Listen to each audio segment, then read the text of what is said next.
Sekarang kita masuk ke kisah pasukan gajah. Dari 20.000 orang tadi yang mau dibakar oleh Dhu Nuwas, ada satu orang yang sempat melarikan diri, bernama Daus Dhu Tha'laban.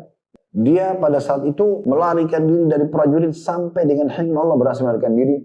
Dan dia mulai berpikir, bagaimana caranya membalas pembantaian massal ini dari raja zalim namanya Dhu Nuwas. Daus terus saja mencari jalan agar mencapai wilayah Romawi. Karena dia tahu Romawi beragama Nasrani. Dan dia beragama Nasrani.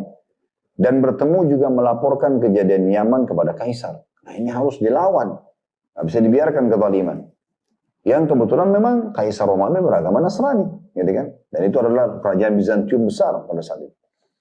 Saat menemui Kaisar dan menceritakan semua kejadian itu, maka Kaisar sangat marah kepada Dhu Nuwas. Sementara Kaisar Romawi punya kerajaan yang jauh lebih besar daripada Yaman. Namun karena sangat jauh, maka Kaisar mengirim surat kepada Najasyi. Najasyi, raja di Ethiopia. Nasrani juga. Karena lebih dekat. Ethiopia dengan Yaman lebih dekat. Lalu anak muda seperti Daus, Dhu Tha'laban, pergi menuju ke sana lalu menceritakan semuanya.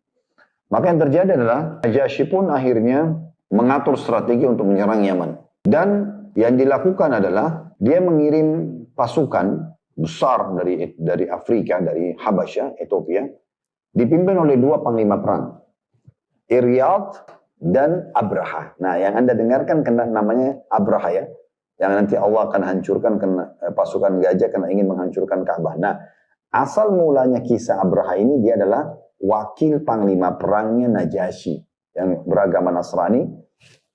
Pimpinannya panglima perang namanya Iryad.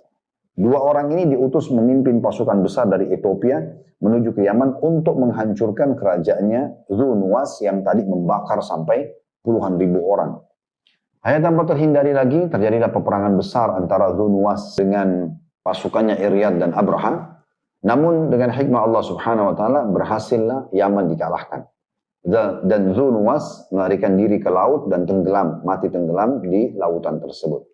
Dengan kemenangan ini akhirnya Yaman dikuasai oleh Ethiopia atau Najasyi tepatnya.